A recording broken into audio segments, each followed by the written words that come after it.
Hello everyone, আসসালামু আলাইকুম। কী অবস্থা সবাই কেমন আছেন? আলহামদুলিল্লাহ আমি অনেক ভালো আছি। তো তোমাদেরকে একটা কথা শেয়ার করার জন্য আসছি। সেটা হচ্ছে আমি কিন্তু ট্যুরে চলে যাচ্ছি। বলে তো কোথায় ট্যুরে যাচ্ছি?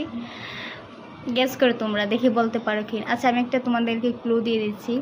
সেটা হচ্ছে কি, আমি ইন্ডিয়ার খুব কাছাকাছি চলে যাচ্ছি। দেখি এখন বলতে পারো কি না। যদি বলতে পারো তাহলে কিন্তু অবশ্যই কমেন্ট করে জানাবা যে আমি কোথায় ট্যুরে যাচ্ছি। আমি ইন্ডিয়ার খুব কাছাকাছি চলে যাচ্ছি। যদি আমি সুযোগ পাই তাহলে আমি ইন্ডিয়া চলে যাব, যদি আমাকে বাধা না দেয়। ঠিক আছে, যদি আমাকে তারা বাধা না দেয়, যারা সীমান্তে থাকবে তারা যদি আমাকে বাধা না দেয়, আমি অবশ্যই ইন্ডিয়া চলে যাব।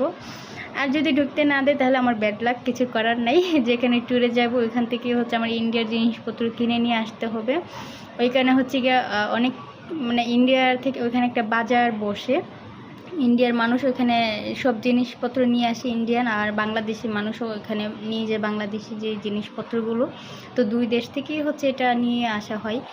বাংলাদেশি জিনিস ইন্ডিয়া কিনে নিতে পারে, আর ইন্ডিয়ার জিনিস হচ্ছে আমরা কিনে আনতে পারি।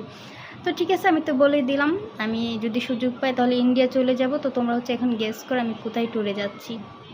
অবশ্যই কিন্তু কমেন্ট করতে ভুলবা না, ঠিক আছে? আর যদি বলতে পারো তাহলে তো তোমরা খুবই বুদ্ধিমান। তো যাই হোক, কমেন্ট করে জানাও আমি কোথায় ট্যুরে যাচ্ছি। Bye bye.